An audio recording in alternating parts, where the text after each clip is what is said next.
दोस्तों जब तक मैं ये ऐप ओपन कर रहा हूँ तब तक आप भी पेन कापी लेकर बैठ जाइए, क्योंकि आप भी साथ साथ मेरे सॉल्व करेंगे सवालों को। मैं यहाँ पे बेसिकली मैथ्स के क्वेश्चन लूँगा। तो मैं अपने मौके पे पहुँच गया हूँ टेस्ट पे।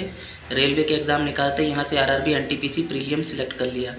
यहाँ से देखिए आपको कैसा पैटर्न मिलेगा। यहाँ पे मैं सारे के सारे क्वेश्चन यहाँ पे साइड में दिखाई देंगे और उस साइड में इसका उत्तर सॉल्व करूँगा। तो आप भी मेरे साथ पेन कापी लेकर तैयार हो जाइए और मुझे बताइएगा कि आपके लास्ट में कितने नंबर आए हैं। ठीक है, चलिए बढ़ते हैं, ज़्यादा टाइम वेस्ट नहीं करते, मैथ के सवालों को सॉल्व करते हैं यहाँ पर। तो पहले देखते हैं।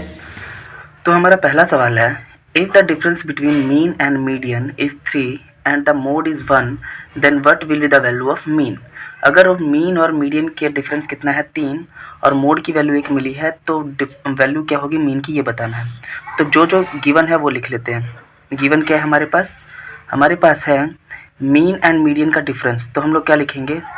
मीन माइनस मीडियन कितना दे रखा है? इनका डिफरेंस दे रखा है 3, ठीक है। और मोड की वैल्यू कितनी दे रखी है? मोड की वैल्यू दे रखी है 1। तो सबसे पहले आपको रिलेशन याद होना चाहिए इनका, कि मोड, मीन और मीडियन आपस में कैसे रिलेट करते हैं। तो ये आपको पता होगा, मोड की वैल्यू किसके बराबर होती है? Mode is equals to 3 median, ये रिलेशन याद रखना है आपको, माइनस 2 मीन के बराबर होती है, ठीक है। इसे ये ऊपर वाली को मैं मान लेता हूँ पहली इक्वेशन, इसको मान लेता हूँ सेकंड इक्वेशन, क्योंकि इसकी ज़रूरत पड़ेगी, ठीक है। ये रिलेशन आपको याद रखना है। अब मैं पहली इक्वेशन में से फ्रॉम फर्स्ट इक्वेशन, क्योंकि मुझे निकालना क्या है, मुझे मीन की वैल्यू निकालनी है, तो मैं पहली इक्वेशन से क्या करता हूँ, मीन की वैल्यू को सब्स्टिट्यूट करता हूँ वहाँ पे। अगर मैं इस वाली इक्वेशन को ले लूँ, जो पहली इक्वेशन है, mean minus median is equals to 3, तो क्या मैं यहाँ से मीन की वैल्यू निकाल सकता हूँ? Mean is equals to 3 plus किसके बराबर आ जाएगा? मीडियन के। अब इस वाली वैल्यू को कहाँ पुट कर देता हूँ मैं? सेकंड में पुट कर देता हूँ। Put this value in second equation, जो रिलेशन निकाला था। अगर इसके अंदर पुट कर दिया तो क्या बन गया हमारे पास? क्या आया हमारे पास? इक्वेशन आया mode is equals to 3 median minus 2, और मीन की जगह पे क्या लिख देंगे हम? 3 प्लस मीडियन, ठीक है। तो मोड की वैल्यू कितनी है? 1 पुट कर दिया, गिवन है 3 मीडियन माइनस, अंदर मल्टीप्लाई कर दिया, -6, और माइनस का प्लस के साथ मल्टीप्लाई हुआ तो -2 मीडियन, ठीक है। अब ये 6 ले आते हैं इधर, तो 1 + 6 बराबर 3 मीडियन में से 2 मीडियन माइनस कर देंगे तो 1 मीडियन रह जाएगा, 1 मीडियन रह जाएगा 7। तो इसका मतलब मीडियन की वैल्यू किसके बराबर आ गई? मीडियन की तो वैल्यू आ गई 7, लेकिन हमें निकालना है क्या? मीन। तो हम इक्वेशन पहला यूज़ करते हैं, फ्रॉम फर्स्ट इक्वेशन।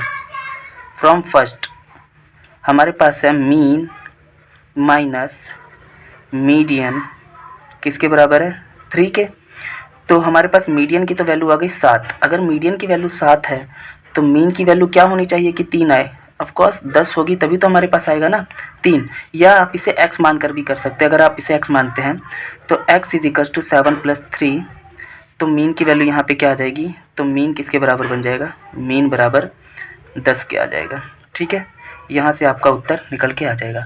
आपको मेन यहाँ पे याद क्या रखना है? मेन आपको ये रिलेशन याद रखना है, mode is equals to 3 median minus 2 mean. ये कई बच्चों के लिए नया सवाल होगा, तो इसमें एक और सवाल, इसी सेट में एक और सवाल इसी तरह का आया हुआ है, मैं वो भी कर देता हूँ साथ में, ताकि आपकी मेमोरी में ये फिट हो जाए, ठीक है। तो आई होप आप लोगों को ये समझ आया होगा। हम दूसरे सवाल की तरफ बढ़ते हैं। तो अगला सवाल है, उसी से रिलेशन का है जो पहला किया था। If the median is 6 and the mean is 7 then the mode is. तो उसने बोला है कि मीडियन की वैल्यू उसने दे रखी है। उसने मीडियन की वैल्यू कितनी दे रखी है? मीडियन की वैल्यू 6 दे रखी है, और मीन की वैल्यू भी दे रखी है। मीन की वैल्यू क्या दे रखी है? मीन की वैल्यू उसने दे रखी है 7। पूछा क्या है? फाइंड मोड, मोड पता करो। तो आई होप आप लोगों को ये रिलेशन पता होगा जो मैंने अभी पहले कराया था। क्या था रिलेशन?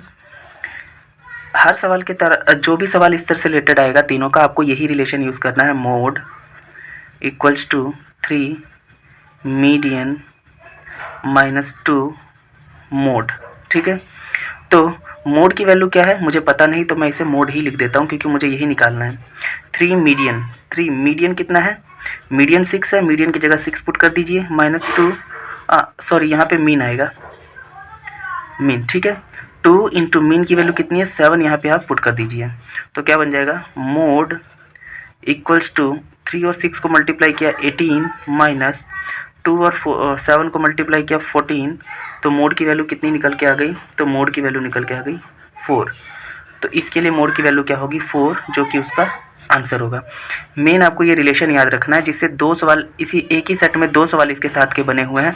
तो आई होप को आप लोगों को पता लग गया होगा ये कितना इंपॉर्टेंट है, और ज़्यादातर बच्चों को इस फॉर्मूले के बारे में नहीं पता होता। तो अगला क्या कह रहा है, a wire has connected from top of a vertical pole to another if the difference of the height between these poles are 39 meter, then the distance between the poles is 80 meter, then the length of wire is। तो इसने बोला क्या है, देखिए इसने यहाँ 2 पोल की बात की गई है और वहाँ पे एक वर्टिकुलर पोल, 2 पोल है वर्टिकुलर। सबसे पहले मैं बना लेता हूँ, जाहिर सी बात है एक छोटा पोल है एक बड़ा पोल है। मान लीजिए कि आप ये कुछ इस तरह के 2 पोल हैं, ठीक है, और उनसे एक वायर कनेक्ट की गई है, ठीक है। अब बोला गया है कि जो पोल का डिफरेंस है वो कितना है, इन दोनों के पोल का डिफरेंस कितना है 39। तो अगर मैं बोलूं कि बड़ा वाला पोल से छोटे वाले पोल को अगर घटाते हैं तो उनका डिफरेंस कितना आ रहा है, बड़े वाले पोल से अगर छोटा वाला पोल घटाए तो कितना आ रहा है डिफरेंस 39। तो क्या मैं ये कह सकता हूँ कि अगर मैं यहाँ पे लाइन खींच दूँ तो ये वाला जो हिस्सा होगा यही एक्चुअल में किसके बराबर होगा, यही एक्चुअल में 39 के बराबर होगा। क्यों, क्योंकि ये तो सेम हो गए ना दोनों बराबर, और डिफरेंस कितना आ गया उनका 39, ठीक है। और वो बोल रहा है कि एक पोल से लेकर दूसरे पोल तक की लंबाई कितनी है, जो बीच का डिस्टेंस वो कितना है, वो है 80 मीटर, ठीक है। अगर ये 80 है तो क्या ये भी 80 होगा, बिल्कुल होगा। अब मुझे फाइंड करना है वायर की लेंथ को फाइंड करना है, तो आपको पता लग गया होगा यहाँ पे क्या यूज़ करना है, यहाँ पे पाइथागोरस थ्योरम यूज़ करनी है। तो क्या करते हैं हम, इसे ए मान लेते हैं, इसे बी मान लेते हैं, इसे सी मान लेते हैं, डी ई, ठीक है। तो मुझे ए बी का स्क्वायर निकालना है, तो कैसे निकलेगा, मैं डायरेक्ट वैल्यू पुट कर देता हूँ। 39 का स्क्वायर कर दूँ अगर मैं और 80 का स्क्वायर कर दूँ तो क्या ये हमारे पास वैल्यू निकल के आ जाएगी, ठीक है। 80 का स्क्वायर करेंगे तो 6400 प्लस 39 को मल्टीप्लाई कर लेते हैं 2 बार, 9 9 81 8 27 35 गुणा 27 2 9 10 11 1 12 का 2 5 1521 equals to A B square. इन दोनों को प्लस कर देते हैं, 6400 1297 7921 7921। तो अब यहाँ से आपको रूट निकालने में दिक्कत आ सकती है, तो मैं क्या करता हूँ, ऑप्शंस के पास जाता हूँ।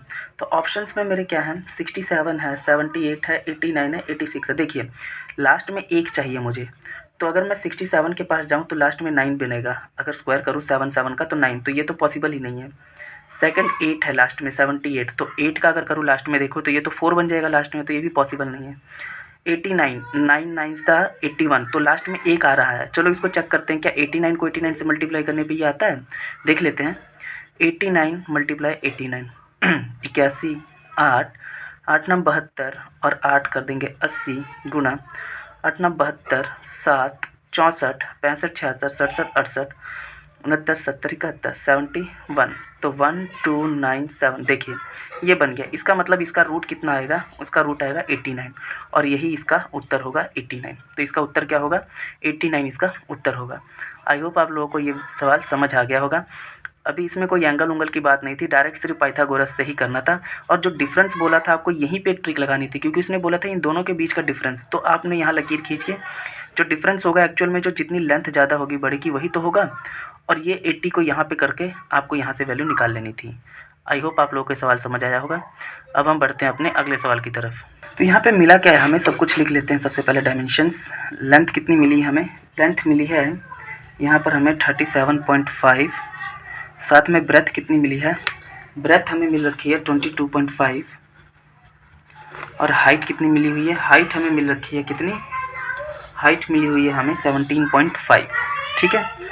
और थिकनेस कितनी मिली है, थिकनेस यानी मोटाई इसकी, तो 1.25। देखिए तो सबसे पहले तो ये क्या है, एक रेक्टेंगल है, और अगर मैं वॉल्यूम यहाँ पे बात करूँगा तो मुझे जाहिर सी बात है यहाँ एक क्यूबॉइड बनेगा अगर मैं दो रेक्टेंगल को जोड़ दूँ आपस में, ठीक है।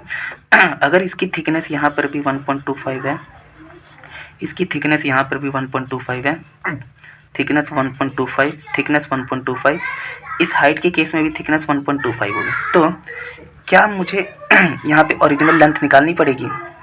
क्यों? क्योंकि मोटाई जो है वहाँ पे क्या हो जा रही है, ऐड हो जा रही है सबके अंदर। तो मुझे ओरिजिनल लेंथ निकालनी है सबसे पहले। ओरिजिनल लेंथ कैसे निकालूंगा? 1.25 यहाँ, 1.25 यहाँ, कितना बन गया टोटल? 2.5। तो अगर मैं 37.5 में से 2.5 को माइनस कर दूंगा तो कितना बन जाएगा? 35 मीटर। ये इसकी ओरिजिनल लेंथ होगी। अब ओरिजिनल ब्रेथ निकाल लेते हैं, ब्रेथ, या जिसको हम विथ बोलते हैं। कितना है? 22.5 में से सिमिलरली 1.25 प्लस 1.25 कितना? 2.5। इसमें से 2.5 को माइनस कर देते हैं तो कितना आ जाएगा हमारा? ये आ जाएगा हमारा 20 मीटर। सिमिलरली ओरिजिनल हाइट निकाल लेते हैं। अगर ओरिजिनल हाइट निकालेंगे कितना है? 17.5। इसमें से भी हम क्या 1.25 तो क्या होगा हमारा? 2.5 माइनस होगा, कितना आ जाएगा? 15 मीटर। अब हमें पता है वॉल्यूम का फॉर्मूला क्या होता है क्यूबॉइड का? वॉल्यूम होता है length into breadth into height. तो लेंथ क्या है? 35 इंटू 20 इंटू 15। बट उसने बोला क्या है कि इसमें सॉल्ट तो भरा है लेकिन वॉल्यूम का हाफ पता करना है, तो हम क्या कर देते हैं? हाफ से डिवाइड कर देते हैं। तो अब जो कटिंग होता है वो कटिंग कर लीजिए। ये गया 1 पर, ये गया 10 पर, ठीक है। 15 को 35 से मल्टीप्लाई कर लेते हैं। 25 2 7, 15 का 5, 1 3 1 4, 5 12 का 2 5, तो कितना हो गया? 5 to 5, और ये जो जीरो था यहाँ लगा दीजिए। 5 to 5 metre square cube answer, ठीक है। ये आपका उत्तर होगा।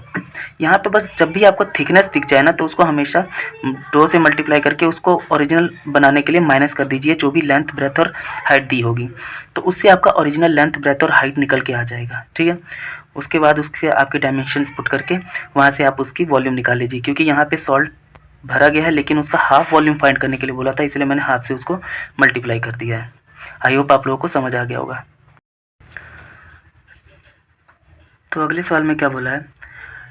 3 people ABC invested in the ratio 1:3 and after some time they got a profit of 3:1 ratio. If B invested for 1 year, then find the period of C invested. अच्छा, तो क्या कह रहा है? अमाउंट पता करनी है, सी ने कितना इन्वेस्ट किया। तो जब भी इस तरह का सवाल दिखे ना कि यहाँ पे दो बार रेशो आपको दिया हो, तो आपको एक रिलेशन याद रखना है। क्या आपको ये रिलेशन याद रखना है हमेशा कि जो टाइम होता है ना, time is equals to period upon capital के बराबर होता है, ठीक है। पीरियड अपॉन कैपिटल के बराबर क्योंकि यहाँ उसने टाइम दिया है एक का, बी का, तो बाकी चीज़ हम नहीं निकाल पाएंगे, तो हमें ये रिलेशन ही याद रखना पड़ेगा, time is equals to period upon capital. तो हमारे पास रिलेशन लिख लूँ, ए बी सी के कैपिटल का रेशो क्या है, यानी जिसको हम इन्वेस्टमेंट बोलते हैं, तो इनका रेशो क्या है? 1:2 और 3। सिमिलरली उनके प्रॉफिट का रेशो क्या है? प्रॉफिट का रेशो है उनका 3:2:1। 3:2:1 इनका प्रॉफिट का रेशो है। तो हमें पता क्या करना है? अच्छा, हमें दे रखा है क्या? हमें टाइम दे रखा है। टाइम किसका दे रखा है? टाइम दे रखा है हमें। तो यहाँ से टाइम पीरियड क्या आ जाएगा? ए के लिए टाइम पीरियड कितना आएगा? ए के लिए टाइम पीरियड आएगा तुम्हारा प्रॉफिट अपॉन कैपिटल। प्रॉफिट क्या है? 3, कैपिटल क्या है? 1, तो 3/1, ठीक है। बी के लिए आएगा प्रॉफिट 2, कैपिटल 1, 2/1। सी के लिए क्या है? प्रॉफिट 1, कैपिटल 3, तो 1/3, ठीक है। अच्छा, अब यहाँ पर सबसे पहले मुझे टाइम के रेशो को बैलेंस करना पड़ेगा। यहाँ 1/3 है और 1 है, तो मैं ऐसा करता हूँ, सबको किससे मल्टीप्लाई कर दूँ? सबको मैं मल्टीप्लाई कर देता हूँ, 6 से कर देता हूँ, आपकी मर्जी है। बैलेंस करने के लिए मैं 6 से मल्टीप्लाई कर दे रहा हूँ। तो जैसे ही 6 से मल्टीप्लाई किया, यहाँ 18 रेशो, यहाँ कितना? यहाँ 2 बिट रेशो 2 है, 3। ठीक है। तो यहाँ आ जाएगा 6 और यहाँ कितना आ गया, यहाँ आपका आ गया 1 2 पर गया और ये 1 पर गया, ठीक है। तो अब आप देख रहे हैं यहाँ पे तो कुछ रेशो यहाँ पे ऐसा निकल के आ गया 18:6:2। तो अब मुझे देखिए वैल्यू किसकी मिली है, इस 6 रेशो की वैल्यू मिल रखी है कितनी, बी की जो है टाइम पीरियड कितना 6 आ गया और इसी टाइम पीरियड का वैल्यू कितना मिला है 1 ईयर। अगर मैं 1 ईयर को मंथ में लिखूँ तो क्या मैं ऐसे लिख सकता हूँ 6 की वैल्यू मिल रखी है 12 मंथ, ठीक है। तो उसी प्रकार ए की वैल्यू किसके बराबर होगी 12/6 के। मुझे निकालनी किसकी है, सी के लिए निकालनी है इन्वेस्टेड वैल्यू, है ना। सी के लिए टाइम निकालना है, बल्कि सी के लिए अगर टाइम निकालना हो तो क्या मैं उसे 2 से मल्टीप्लाई करता हूँ, बिल्कुल। ये क्या 1 पर, ये क्या 2 पर, तो कितना आ जाएगा 4 मंथ। ये आ गया वैल्यू किसके लिए, 4 मंथ वैल्यू आ गई अपनी सी के लिए। सी के लिए टाइम कितना आ गया 4 मंथ आ गया। अच्छा, ऑप्शन में 2 चीज़ें दे रखी हैं। ऑप्शन में एक तो दे रखा है कि 4 मंथ, ठीक है, और ऑप्शन में एक और अगर आप देखें तो वहाँ दे रखा है 1/3 ईयर, ठीक है। तो आपको नहीं लगता कि 1/3 ईयर और 4 मंथ दोनों का दोनों बराबर ही चीज़ें हैं, तो इसका आंसर आएगा 1 और 3 दोनों, मतलब ये दोनों ऑप्शन ही बिल्कुल सही होंगे। अगर 1/3 ईयर दिखे तो भी सही है, 4 मंथ दिखे तो भी सही है। 1/3 ईयर का मतलब क्या हुआ, 1/3 को अगर आप 12 से मल्टीप्लाई करेंगे तो बात तो वही बनेगी 4 मंथ। तो ये दोनों ऑप्शन सही हैं। तो जब भी ऐसा सवाल दिखे 2 रेशो दे रखे हैं और प्रॉफिट और कैपिटल की बात कर रखी है इन्वेस्टमेंट की, तो आपने फॉर्मूला याद रखना, time is equal to period upon capital. तो यहाँ से आप टाइम निकाल लेंगे और जिस रेशो से इक्विलेट करने को बोला गया उसे इक्विलेट करके बाकी का आप निकाल सकते हैं। आई होप आप लोगों को ये समझ आ गया होगा सवाल। हम अपने अगले सवाल की तरफ बढ़ते हैं। तो अगले सवाल में क्या बोला है, A certain amount deposit at simple interest is double itself in 2.5 year. In how much times would take to amount to become 5 times of itself? एक अमाउंट है जो कितने 2.5 सालों में अपने आप को डबल कर लेती है, तो वो 5 टाइम अपने आप को कितने टाइम में कर लेगी। देखिए, अगर मान लेते हैं कोई अमाउंट है, लेट पी जो है वो कितना है x है, वो अपने आप को अगर डबल कर ले रही है, अगर अपने आप को डबल कर लेती है कुछ टाइम बाद, तो डबल करने के लिए उसको कितना चाहिए, सिंपल इंटरेस्ट उसका कितना होना चाहिए कि वो डबल हो जाए। जाहिर सी बात है, अगर मैं 2x में से, ये मान लीजिए 2x क्या बन गया, ए अमाउंट बन गया, प्रिंसिपल x था, जब वो अपने आप को डबल कर लेगी तो अमाउंट 2x बन जाएगा। तो सिंपल इंटरेस्ट कितना आ जाएगा, simple interest 2x minus x किसके बराबर x, मतलब सिंपल इंटरेस्ट को x होना पड़ेगा तभी जाके वो अपने आप को डबल कर लेगी। तो क्या मैं यहाँ पे ऐसा लिख सकता हूँ, simple interest is equals to P into R into T upon, तो और इसके नीचे क्या होता है 100, तो सिंपल इंटरेस्ट x होना पड़ेगा, तो मैं x इज इक्वल्स टू, और प्रिंसिपल कितना था, प्रिंसिपल भी x था, टाइम कितना मिला हुआ है 2.5 ईयर, और रेट हम यहाँ लिख लेते हैं, क्यों, क्योंकि मुझे रेट पता करना पड़ेगा। अगर मुझे आगे पता करना है तो मैं रेट यहाँ से सबसे पहले निकाल लेता हूँ। ये आगे 100, तो मैं ऐसा करता हूँ x से x कैंसिल कर देता हूँ, ये 100 चला जाएगा उधर, अपॉन में आ जाएगा 2.5 इज इक्वल्स टू रेट, ठीक है। तो अगर मैं 2.5 से कटिंग करूं तो मेरे पास 2.5 4 पे जाएगा वो, तो मतलब 40, तो रेट की वैल्यू कितनी आ गई 40%, ठीक है, 40% रेट आ गया। अब वो बोल रहा है कि कितने साल में ये अपने आप को 5 गुना कर लेगा। देखिए, अगर प्रिंसिपल x है और अमाउंट 5x है, क्योंकि ये अपने आप को 5x करेगा तभी तो बनेगा ना अमाउंट, तो सिंपल इंटरेस्ट क्या होना चाहिए उस केस में, simple interest 5x minus x ही रहेगा, कितना 4x, ठीक है। अब मुझे रेट भी पता है, यहाँ पे रेट कितना है, रेट है हमारा 40% जो अभी निकाला, तो हम लिख लेते हैं यहाँ पे एस आई, कितना एस आई अब बनेगा 4x, क्योंकि वो 5 गुना होना पड़ेगा उसको, तो x गुना रेट मेरे पास है 40% और टाइम अब निकालना है मुझे, यहाँ t लिख देता हूँ, ठीक है। इसे काट देते हैं, ये इस x से कट जाएगा ये, तो 4 गुना 10/4 इज इक्वल्स टू टाइम, इस 4 से कट गया ये 4, तो टाइम की वैल्यू कितनी आ गई 10 ईयर, मतलब ये 10 साल में अपने आप को क्या कर लेगा, डबल कर ले, 5 गुना कर लेगा। आई होप आप लोग को ये सवाल समझ आ गया होगा। देखिए, आपको कुछ भी मिला होगा, 3 गुना कहता है, वो 3 गुना कहता है, तो x से 3 गुना आप आएंगे तो अमाउंट 3 गुना हो जाएगा, प्रिंसिपल x होगा, तो उस केस में सिंपल इंटरेस्ट कितना होगा, सिंपल इंटरेस्ट 2x होगा। बस यही ट्रिक है यहाँ पे, और कुछ नहीं है। आई होप आप लोग को ये सवाल समझ आ गया होगा, बहुत ज़्यादा ईजी सवाल है ये। हम अपने अगले सवाल की तरफ बढ़ते हैं।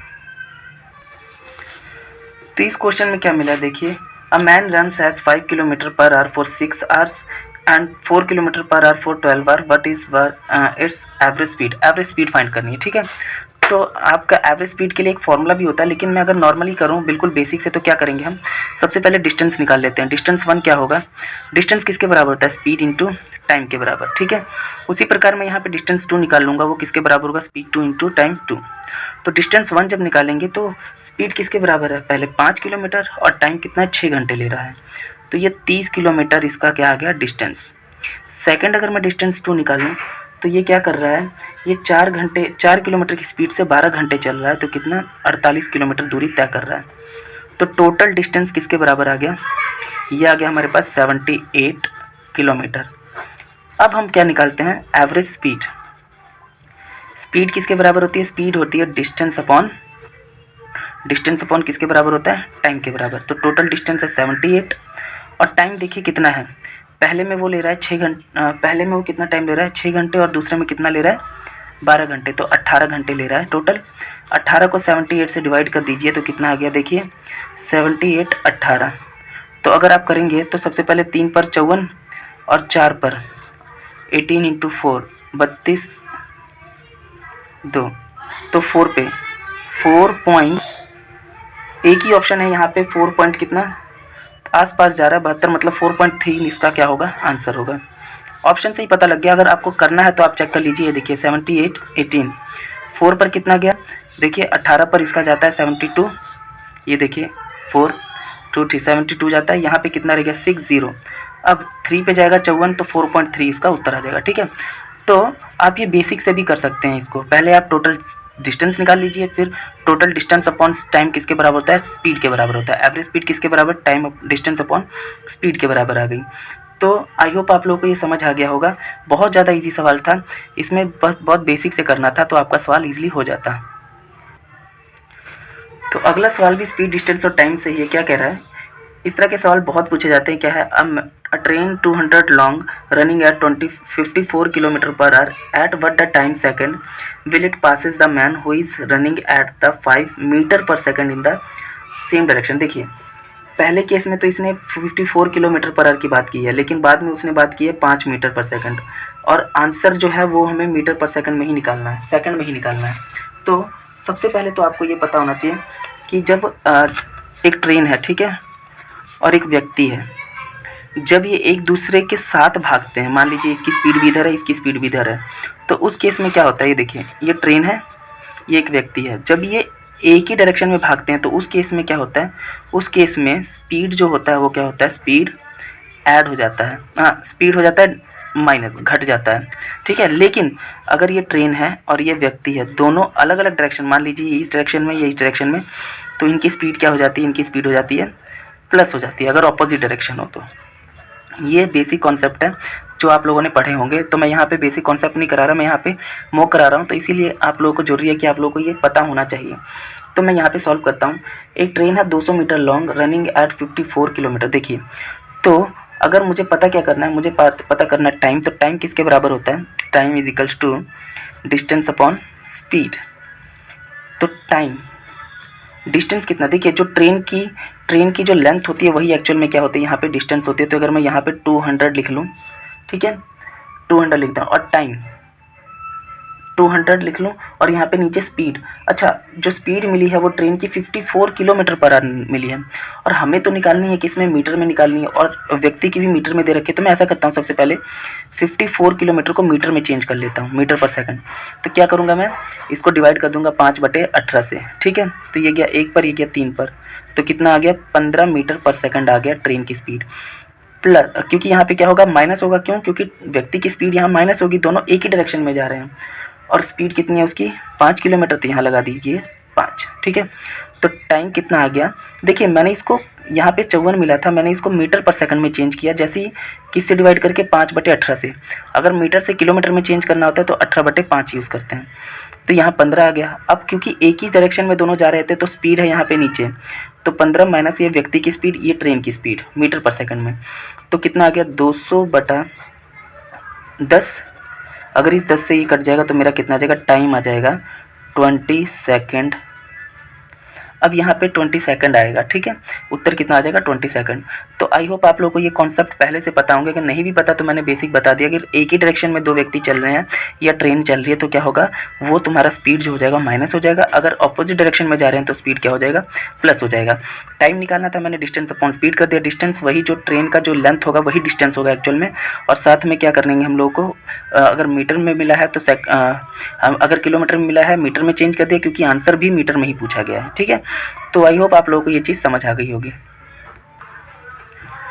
अब जो सवाल है वो पूछा गया है टाइम और वर्क से, ठीक है। तो A working alone would take 8 hours more to complete a work. एक काम को कंप्लीट करने में ए ज़्यादा टाइम लेता है 8 घंटे, compare to when working together A और बी। जब ए बी साथ में काम करते हैं उससे 8 घंटा ज़्यादा टाइम कौन लेता है, ए।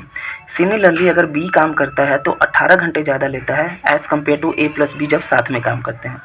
मान लीजिए अगर ये दोनों एक साथ काम करें तो वो कितने दिन में इस काम को कंप्लीट कर पाएंगे। तो सवाल में पूछा क्या है, देखिए बोला क्या है, अगर मैं ये मान लूँ लेट टोटल टाइम जो लिया गया होगा ए प्लस बी द्वारा, अगर मैं मान लेता हूँ टी है, ठीक है, तो ए द्वारा लिया गया टाइम क्या होगा, जो ए प्लस बी ले रहे होंगे टी उससे 8 घंटा ज़्यादा है तो मैं इसे 8 घंटा ज़्यादा मान लूँ।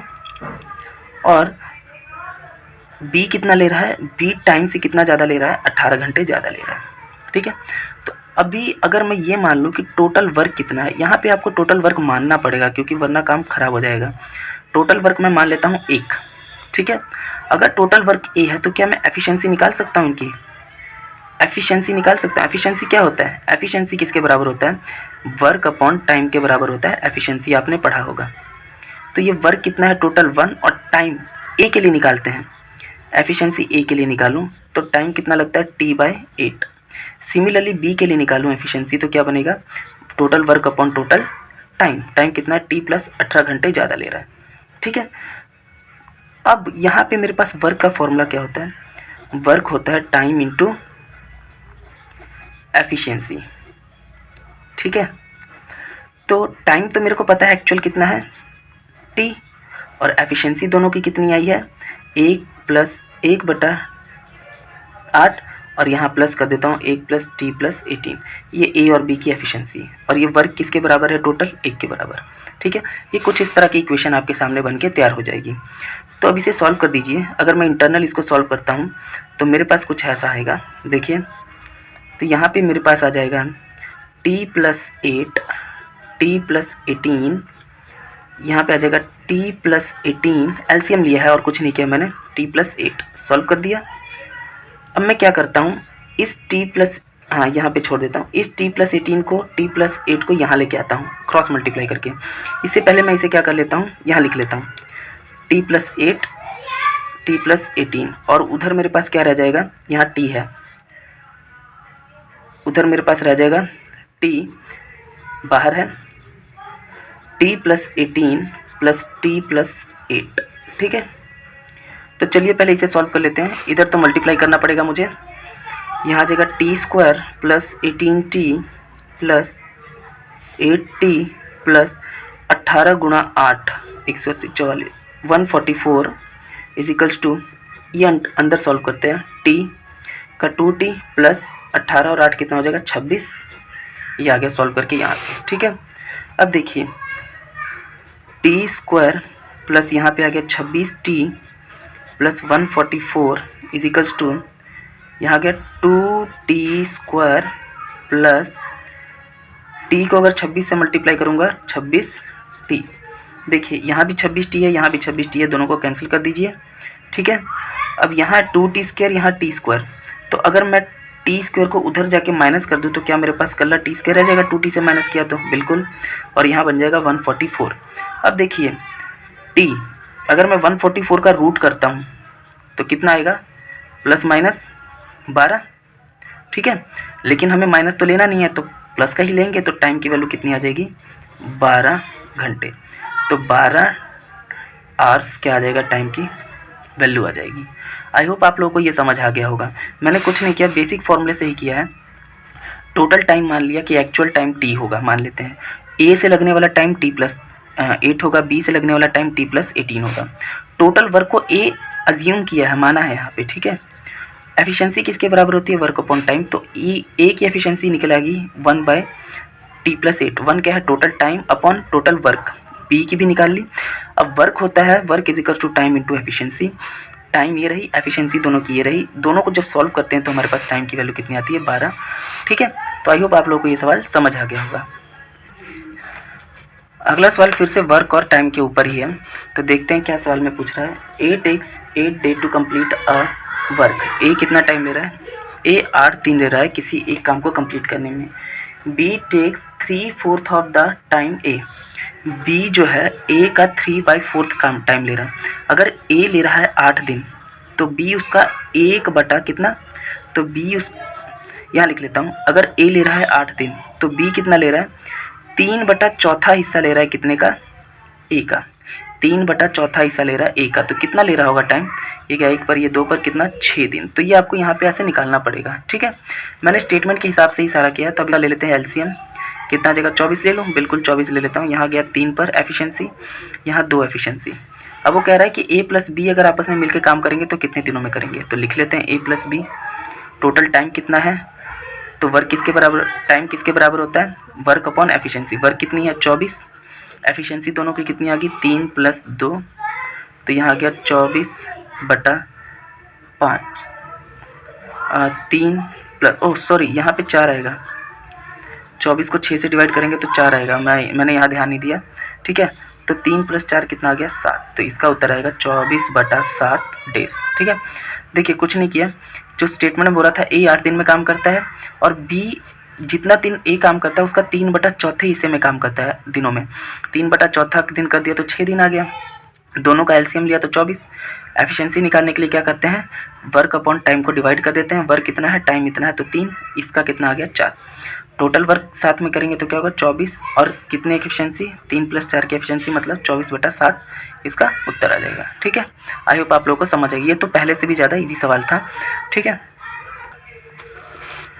अगला सवाल देखिए क्या कह रहा है, the cost of 4 marker and 3 pencil in ₹113। अच्छा, 4 मार्कर और 3 पेंसिल की कीमत कह रहा है 113 रुपये, और cost of 7 marker and 4 pencil is 184, ठीक है। तो सबसे पहले मैं क्या करता हूँ, मैं ये करता हूँ कि इनकी मान के चलता हूँ कि लेट कॉस्ट ऑफ मार्कर, अगर मैं मार्कर का कॉस्ट निकालूँ तो मान लेता हूँ x, सिमिलरली मैं मान लेता हूँ कॉस्ट ऑफ पेंसिल, पेंसिल का कॉस्ट मान के चलता हूँ y, ठीक है। तो क्या कह रहा है, स्टेटमेंट में इक्वेशन बना लेता हूँ, कह रहा है 4 मार्कर प्लस 3 पेंसिल की कीमत कितनी बता रहा है वो 113, ये फर्स्ट इक्वेशन। सिमिलरली वो कह रहा है कि 4 पेंसिल और 7 मार्कर प्लस 4 पेंसिल की कीमत कितनी बता रहा है 184, इसको मान लेते हैं सेकंड इक्वेशन। सबसे पहले x और y की वैल्यू निकालते हैं। तो मैं यहाँ पे क्या कर रहा हूँ, यहाँ पे मैं एलिमिनेशन मेथड यूज़ कर रहा हूँ, एलिमिनेट करूँगा यहाँ पे। तो इसको मल्टीप्लाई कर देता हूँ मैं किससे, इसको 4 से मल्टीप्लाई कर देता हूँ, इसको कर देता हूँ 3 से, तो कितना आ गया, एलिमिनेट कर रहा हूँ मैं, ठीक है। इस सारी इक्वेशन को मैं मल्टीप्लाई कर रहा हूँ 4 से, इस सारी को 3 से। जैसे एलिमिनेट किया तो 4 को 4 से किया तो 16x + 12y is equals to 400 + 452 452, और 13 को 7 से 3 को 7 से किया 21x + 12y is equals to 184 को 3 से मल्टीप्लाई कर लेते हैं, 24 1 25 2 552। देखिए तो ये निशान चेंज, तो ये तो कैंसिल, और यहाँ पे माइनस करेंगे तो माइनस का 100 इज इक्वल्स टू 26 में से 21 माइनस करेंगे प्लस माइनस का कितना 5x, तो इस x की वैल्यू कितनी आ जाएगी, ये माइनस से माइनस कैंसिल, 100/5 कितनी आ जाएगी 4। तो इस x की वैल्यू कितनी आ रही है, ओहो सॉरी यहाँ पे 2 0 ठीक है 20 आ गई। इसी प्रकार मैं क्या करता हूँ y की वैल्यू निकाल लेता हूँ। तो अगर x की वैल्यू 20 है तो मैं किसी एक में पुट कर लेता हूँ, put in first 4 × 20 + 3y is equals to 113, ठीक है। तो 3y is equals to 113 minus of ये जब मल्टीप्लाई करूँगा तो 80 उधर जाके माइनस होगा इसमें से, ठीक है। तो कितना आ गया 33 इज इक्वल्स टू 3y। तो यहाँ से y की वैल्यू कितनी आ गई, y की वैल्यू आ गई 33/3, ये डिवाइड में 11। x की वैल्यू है 20, y की वैल्यू है 11। तो उसने फाइंड करने को क्या बोला है ये भी देख लेते हैं। तो उसने फाइंड करने को हमें बोला हुआ है कि आप किसकी वैल्यू फाइंड कीजिए। उसने हमें 2 मार्कर और 1 पेंसिल की वैल्यू फाइंड करने को बोली है। 2 मार्कर कितने रुपए का है, एक है 20 रुपये का, और एक पेंसिल, एक गुना पेंसिल कितने की है 11 रुपये की, ठीक है। तो 2 इंटू 20 प्लस 11 तो कितने रुपये का आ गया 51 रुपीज़ इसका आंसर आ जाएगा, ठीक है। 2 मार्कर और एक पेंसिल की कीमत 51 रुपीज़ आ जाएगी। आई होप आप लोगों को ये समझ आया होगा। बहुत बेसिक सा सवाल था ये, आप 10th से इस क्वेश्चन को करते आ रहे हैं, एलिमिनेशन मेथड। तो आई होप, मुझे नहीं लगता ये सवाल पे ज़्यादा चर्चा करने की ज़रूरत है। हम बढ़ते हैं अपने अगले सवाल की तरफ। अगला सवाल कंजम्पशन के ऊपर है। क्या कह रहा है देखो, कंजम्पशन में कह रहा है कि if the consumption increase by 20% but the price decrease by 16.67%, what is the percentage change in expenditure. तो आपको सबसे पहले एक चीज़ पता होना चाहिए, जो बेसिक फॉर्मूला होता है क्या होता है, एक्सपेंडिचर किसके बराबर होता है, यानी खर्चा वो होता है प्राइस इंटू कंजम्पशन के बराबर, ठीक है। प्राइस इंटू कंजम्पशन के बराबर। टोटल खर्चा आपका कितना होगा, जितनी प्राइस होगी और जितनी कमोडिटी आपने खरीदी है, ठीक है। तो कह रहा है कि अगर जो है कंजम्पशन इंक्रीज़ करता है 20%, मैं सबको 100 मान लेता हूँ, एक्सपेंडिचर भी 100 मान लेता हूँ, ठीक है, प्राइस मान लेता हूँ 100 और कंजम्पशन भी मान लेता हूँ 100, ठीक है। लेट, तो बोल क्या रहा है, कह रहा है if the consumption increase by 20%, अगर कंजम्पशन इंक्रीज़ कर दिया 20%, 100 का 20% निकालूंगा तो 20 और दोनों को ऐड कर दूंगा तो 120, ठीक है। इतना इंक्रीज़ कर गया, 20% इंक्रीज़ कर गया। और जो कह रहा है कि प्राइस जो है वो डिक्रीज़ कर रहा है 16.6, ठीक है। प्राइस को डिक्रीज़ कराते हैं, प्राइस कितना डिक्रीज़ कर रहा है 16.67। तो अगर 100% है उसमें से 16.67 में घटा दो तो कितना रह जाएगा, देख लेते हैं। 3, यहाँ पे कितना रह जाएगा, यहाँ पे घट गया 3, यहाँ पे रह गया 3.3 और यहाँ रह गया कितना 83.33। तो ये बन गया 83.33 बराबर, ये 100 का तो 100 ही रहने वाला है, ठीक है। तो ये कह रहा है कि दोनों पे क्या फ़र्क पड़ा, क्योंकि एक्सपेंडिचर, और वो बोल रहा है कि what is the change in expenditure. तो एक्सपेंडिचर में क्या फ़र्क पड़ेगा वही उसने बोला था, ठीक है। प्राइस को 20% बढ़ा दिया और इसको क्या कर दिया हम लोगों ने, इसको हम लोगों ने एज इट इज़ रखा। अच्छा, तो पहले एक्सपेंडिचर कितना था, अब एक्सपेंडिचर कितना होगा, ये हम लोग को देखना है। तो अगर मैं इन दोनों को मल्टीप्लाई करता हूँ, क्योंकि शुरुआत में एक्सपेंडिचर कितना होगा 100 गुना 100 ही रहा होगा ना, तो ये रहा होगा 1 2 3 4 10,000 रुपये। अब दूसरी बार एक्सपेंडिचर निकालते हैं, जो चेंज करके कितना आया है 83.33 इंटू 120, ये कितना है देख लेते हैं। अगर इनमें चेंज है तो इसका मतलब फ़र्क पड़ा है, नहीं चेंज है तो कोई फ़र्क नहीं पड़ा। तो 83 को 120 से मल्टीप्लाई कर लेते, तो 8333 120, 0 0 0 0 गुना 6 6 6 16 गुना 3 3 3 8 0 6 9 9 9 9। तो इसका आ रहा है 999960।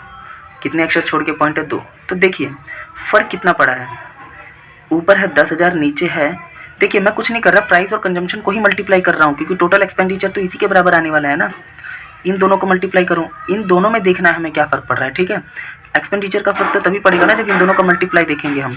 तो शुरुआत में पी 100 था तो आंसर आना चाहिए था 10,000, लेकिन जब चेंज होने के बाद कितना आया हमने वो देखना है।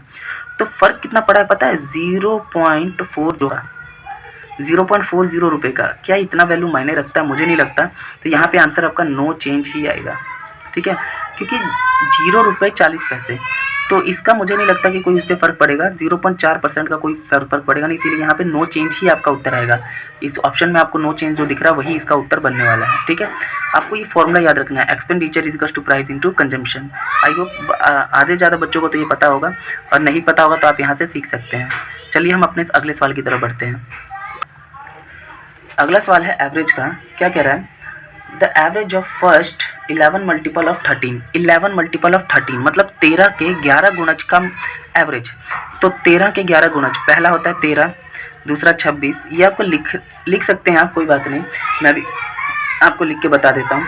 फिर आपका 52, फिर कितना आता है 78, फिर आता है आपका 91, फिर उसके बाद कितना जाता है 13 अगर आप ऐड कर देंगे 104, फिर 117 जाता है, फिर 130 जाता है, फिर आपका जाता है 143, 1 2 3 4 5 6 7 8 9, ओके कुछ भूल गए हम यहाँ पर, ओह 65 तो भूल ही गए, ठीक है। 13 कम 13 13 26 13 3 39 13 चौक 52 65 78 51 104 117 130 143। तो उसने बोला एवरेज निकालो। एक्चुअल में एवरेज होता क्या है, मिडिल टर्म ही एवरेज होती है, ठीक है। अगर ऑड के लिए बात करते हैं तो कैसे निकलता है, ऑड के लिए तो हमेशा मिडिल टर्म होती है, मिडिल टर्म। लेकिन जब इवन की बात करते हैं तो क्या होता है, इवन की बात करते हैं तो हम ऐसा निकालते हैं ना, n+1/2 ऐसे निकालते हैं। तो मुझे लगता है यहाँ पे आपको पता लगे, देखिए 1 2 3 4 5 और पीछे से 1 2 3 4 5 कर दूँ तो यही एक रकम बचती है, कौन सी 78। तो इसका एवरेज क्या होगा, एवरेज होगा 78।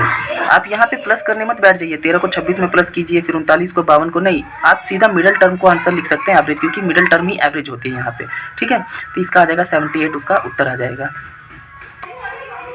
अगला सवाल भी आपका एवरेज से ही रिलेटेड है, क्या कह रहे हैं, a group of 6 friend have an average age 9.5 years, 2 friends with average age 9 year leave the group, what is the new average of group। कह रहा है कि एक 6 दोस्तों के ग्रुप का एवरेज जो था वो कितना था 9.5 ईयर। तो लिख लेते हैं 6 दोस्तों के एवरेज कितना था 9.5 ईयर। अब वो कह रहा है कि उसमें से 2 दोस्त निकल जाते हैं, 2 दोस्त निकल जाते हैं कितने 9 साल के। अगर 2 दोस्त निकल गए तो यहाँ से 2 गुना दोस्त निकाल देते हैं हम, कितना 9 साल के।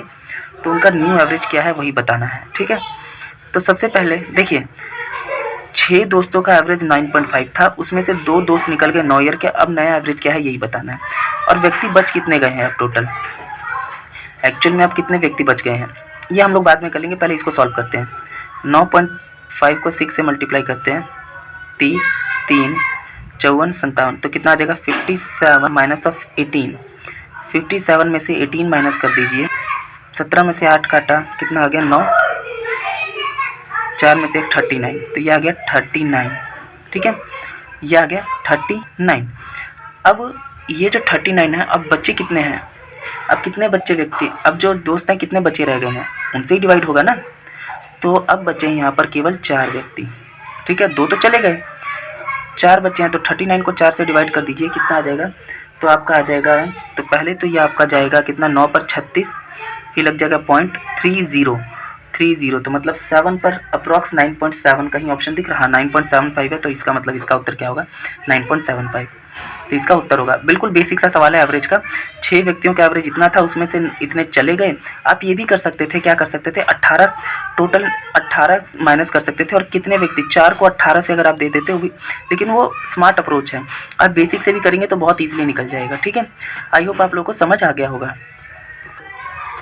तो ये थोड़ा नॉर्मल सा सवाल है, क्या है इसके अंदर पूछा है 7 9 प्लस, सॉल्व करना है, इसे सॉल्व करते हैं। 0.4 इंटू 25, उसको डिवाइड किया है 0.8 से। चलिए सॉल्व करते हैं, इसका उत्तर क्या होगा ये देख लेते हैं। तो 7 पहले ब्रैकेट सॉल्व करेंगे बोर्ड मास के हिसाब से, प्लस 0.4 को अगर मैं 25 से मल्टीप्लाई करता हूँ, या तो मैं इसको ऐसे लिख सकता हूँ, ठीक है, ऐसे लिख देता हूँ, बटे में क्या है 0.8 में एज इट इज़ लिख देता हूँ।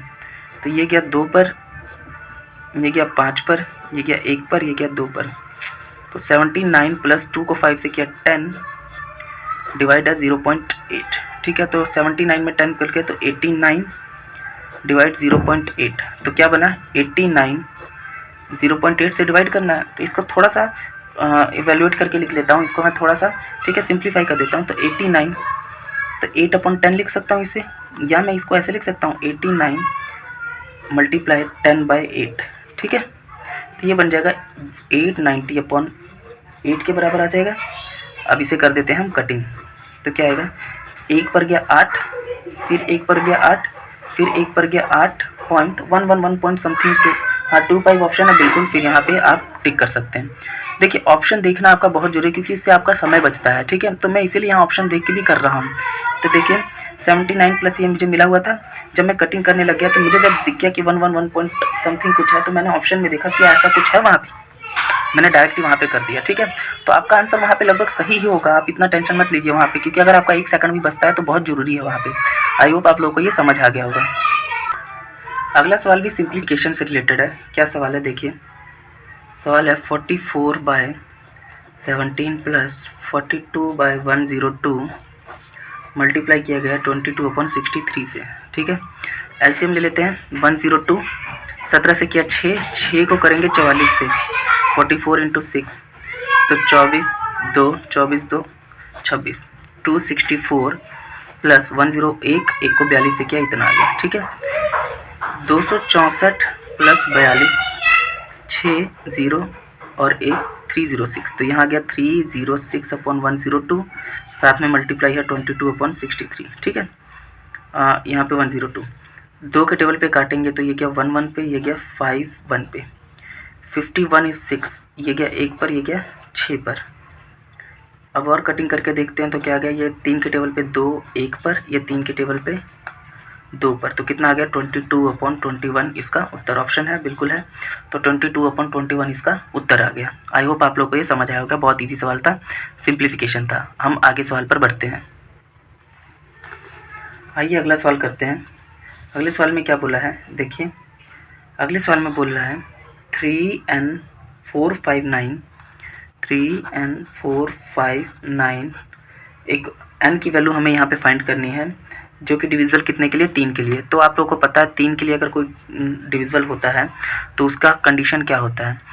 तो सबसे पहले तो सभी डिजिट सम जो होने चाहिए वो भी 3 का डिविजिबल होना चाहिए, ठीक है। तो हम यही ट्रिक अपनाते हैं, डिजिट सम करते हैं।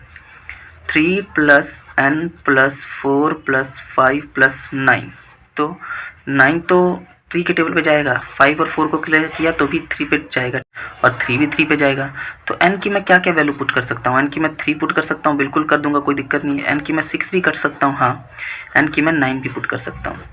तो यहाँ तो 3 वैल्यू होगी। ऑप्शन देखें, अब यहाँ तो हाँ दे रखा है इन्होंने, 3 भी दे रखा है, 6 भी और 9 भी, और बोला है ऑल दीज अबव, तो बिल्कुल यहाँ पे आंसर आएगा ऑल दीज अबव। यहाँ पे हम लोग तीनों में से कोई भी वैल्यू को यहाँ पे पुट कर सकते हैं, तो ये सही जाएगा उत्तर, ठीक है। ये बहुत ज़्यादा इजी सवाल था, डिविजिबिलिटी, और बहुत ज़्यादा लेंथी भी नहीं था, तो ये इजीली हो गया। अब हम अगले सवाल को करते हैं, देखते हैं कि उस सवाल को हम कैसे कर सकते हैं। तो आइए करते हैं उस सवाल को। क्या है, मिला हुआ है हमें 11826 डिवाइड 438/9, ठीक है। तो इस सवाल को जब भी करना ना, तो आप हमेशा डिवाइड से इसको मल्टीप्लाई में चेंज कर सकते हैं। 1/438 कर दीजिए इसको। डिवाइड से मल्टीप्लाई माने के लिए आपको क्या करना होता है, सिर्फ उसको रिवर्स करना होता है, ठीक है।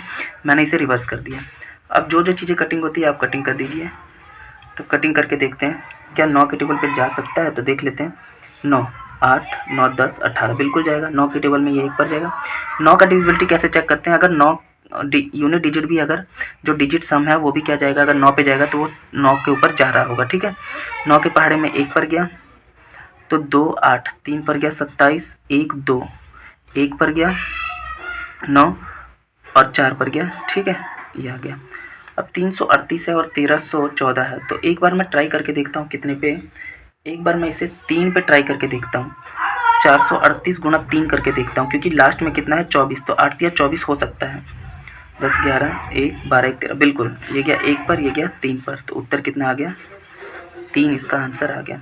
आपको यहाँ थोड़ा बहुत अगर आइडिया लग भी जाता है, देखिए मैंने कहाँ से अंदाज़ा लगाया, मैंने देखा लास्ट में 8 है, यहाँ पे 4 है, 8 या 24 हो सकता है, इसीलिए मैंने 3 से मल्टीप्लाई कर दिया। आई होप आप लोगों को समझ आ गया होगा। तो ये जो सवाल मिला है काफ़ी इंपॉर्टेंट है। क्या है, सवाल में बोला गया है x = 9 - 4√5, देन हमें फाइंड करना है √x + 1/√x की वैल्यू, ठीक है। तो कैसे कर सकते हैं ऐसे सवाल को, जब भी करना है ना आपने, तो हमेशा रूट की इक्वेशन यहाँ पे बनानी है, लेकिन कैसे, तो मैं इसे कैसे करता हूँ, मैं यहाँ लिख देता हूँ x, अगर मैं 9 को लिखना चाहूँ तो क्या मैं इसे लिख सकता हूँ 5 + 4 - 2 इंटू 2√5, ठीक है। मैं इसे ऐसा लिख सकता हूँ, है ना। तो मैं इसे ऐसे लिख लेता हूँ, 9 को मैंने लिख लिया क्या, 5 + 4। अच्छा, 9 को अगर मैं 5 + 4 लिख लेता हूँ, लेकिन और भी चीज़ें मैं क्या इम्प्रोवाइज़ कर सकता हूँ यहाँ पे। तो अगर मैं इसे और इस तरह लिख दूँ, जैसे 5 को मैं लिख दूँ √5 और √5 का स्क्वायर प्लस 4 को मैं लिख दूँ 2 का स्क्वायर माइनस 2 × 2√5। देखिए, अगर मैं इसको इम्प्रोवाइज़ करके लिख रहा हूँ तो मैं यहाँ पे क्या एक चीज़ देख रहा हूँ कि ये अगर मैं √5 को a मान लूँ तो ये a² + b² माइनस 2, ये रहा 2, ये रहा a और ये क्या है अपना b। देखिए बन गया a² + b² माइनस 2ab, है ना। तो यहाँ पर मेरे पास इक्वेशन क्या बन के आ गई, 2ab, ठीक है। तो मैं अगर यहाँ पे ये लिखना चाहूँ, इस इक्वेशन को मैं क्या ऐसे लिख सकता हूँ, इसको मैं लिख देता हूँ 2 - √5 का होल स्क्वायर। क्यों मैं ऐसा लिख रहा हूँ, देखिए अगर मैं इसे ओपन करता हूँ तो क्या बनेगा, देखिए ओपन करके a² + b² माइनस 2a और b कितना है √5, ठीक है। तो हमारा ये वाला इक्वेशन सेटिस्फाई कर जाएगा, इसलिए ऐसा किया है। तो √x की वैल्यू किसके बराबर आ गई, फिर अगर मैं स्क्वायर को इधर ट्रांसफ़र कर दूँ तो आ जाएगा 2 - √5, ठीक है। तो सिमिलरली 1/√x की वैल्यू किसके बराबर आ जाएगी, 1/2 - √5। हमें फाइंड क्या करना है, √x + 1/√x, तो वैल्यू पुट कर देते हैं। तो क्या है हमारे पास 2 - √5 + 1/2 - √5, सॉल्व कर देते हैं। क्या आ गया 2 - √5, 2 - √5 और 2 - √5 2 हो गया।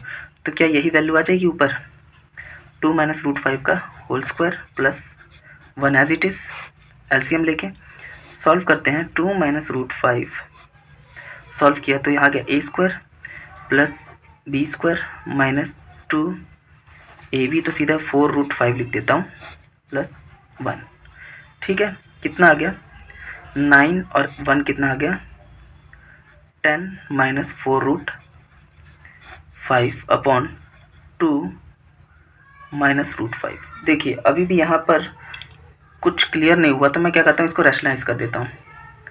2 + √5, 2 + √5 मैंने रैशनलाइज कर दिया इसको, ठीक है। तो 2 + √5 मल्टीप्लाई 10 - 4√5।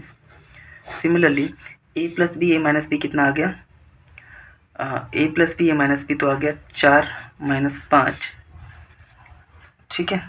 तो इसको जब सॉल्व किया तो मैं कितना आ गया 10 - 8√5 प्लस 10√5 माइनस 4 × 5 बटा -1, कितना आ गया 10 और ये हो गया 20, तो बन गया -10 और प्लस 2√5,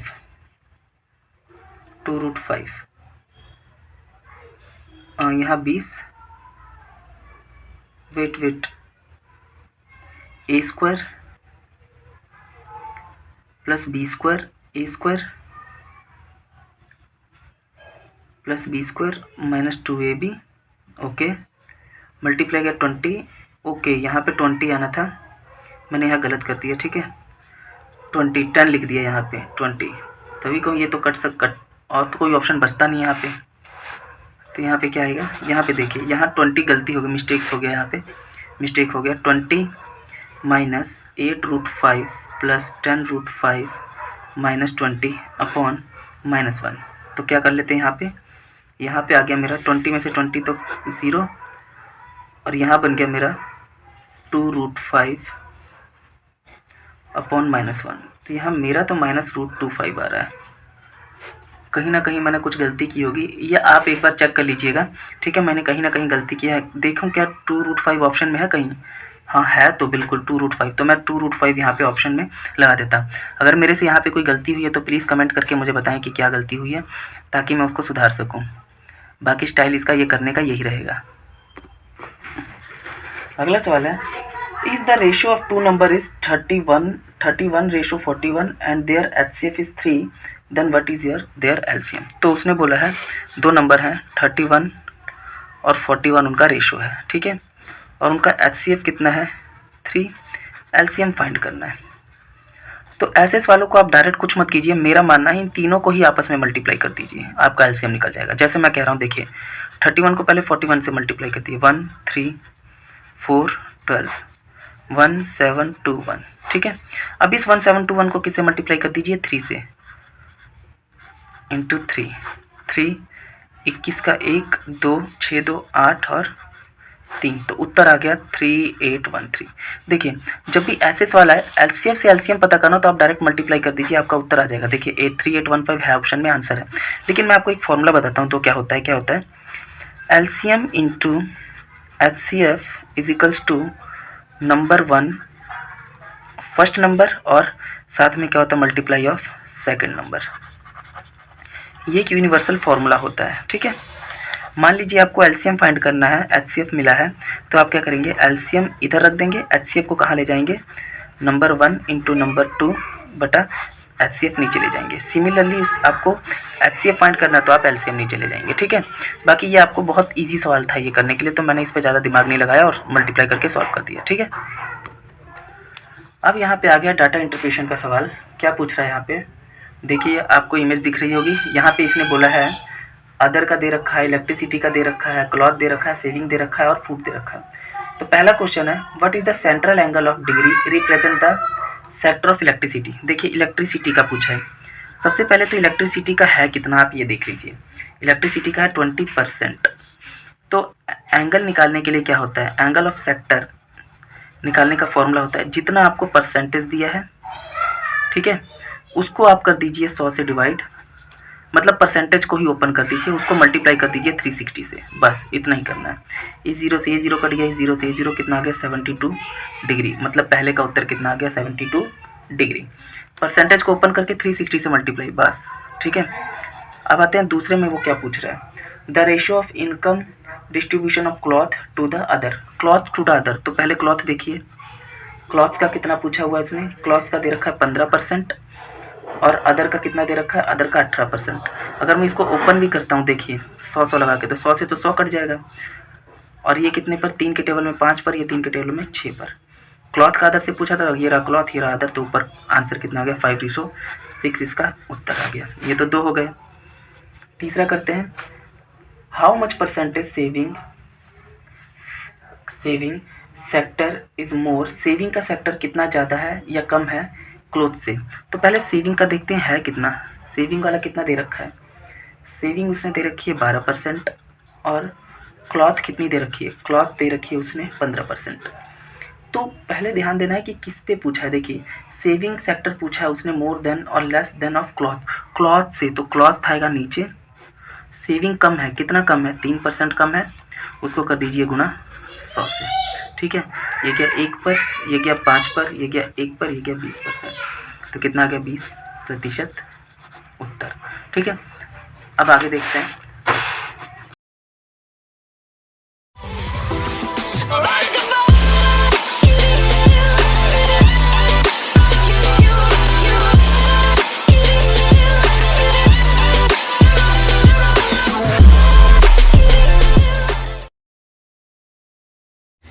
अगर आपने ये वीडियो यहाँ तक देखी है इसका मतलब आप एक बहुत ही सीरियस कैंडिडेट हैं।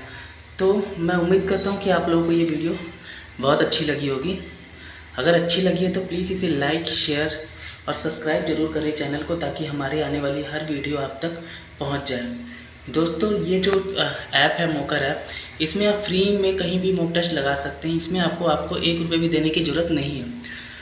तो जो भी विद्यार्थी कोई भी पैसा खर्च नहीं करना चाहते वो क्या कर सकते हैं, इस ऐप को डाउनलोड कर सकते हैं और वहाँ से फ्री में मॉक टेस्ट लगा सकते हैं।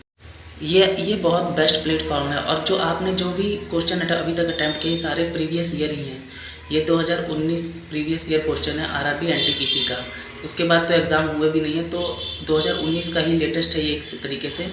और आपको 2025 के भी यहाँ पे जो बन सकते हैं उस हिसाब से भी आपको ये क्वेश्चन वहाँ पे देगा, यह मोकर ऐप का जो। तो मैं उम्मीद करता हूँ आप लोगों को ये वीडियो बहुत अच्छी लगी होगी। और हमारे पीछे भी जो वीडियोज़ हैं आप उनमें भी जाकर के सीरीज़ चेक कर सकते हैं। वहाँ पर हम लोगों ने मैथ की और भी सीरीज़ डाल रखी है, जिससे आपका काफ़ी हेल्प हो जाएगा। अलग अलग अगर परसेंटेज की वीडियो चाहिए तो अलग मिल जाएगी, अगर टाइम वर्क का चाहिए तो वो आपको अलग वीडियो मिल जाएगी। हर वीडियो का सेशन बना के अलग अलग मैथ की प्लेलिस्ट में डाला हुआ है, तो आप वहाँ पर जाके उसे चेक कर सकते हैं। तो मैं उम्मीद करता हूँ आप लोगों को ये वीडियो बहुत अच्छी लगी होगी। दोस्तों, अगर आपको कोई भी मैथ से रिलेटेड वीडियो चाहिए तो आप मुझे कमेंट करके ज़रूर बताएं कि आपको किस टॉपिक के ऊपर वीडियो चाहिए। मैं वो वीडियो ज़रूर लेकर आऊँगा, चाहे वो मैथ हो, रीजनिंग हो, इंग्लिश हो या कोई भी हो, मैं उसका ज़रूर लेके आऊँगा वीडियो। तो हम मिलते हैं अपने अगले वीडियो में। आप मुझे कमेंट करके ज़रूर बताइएगा कि अगली वीडियो किसके ऊपर लाएँ।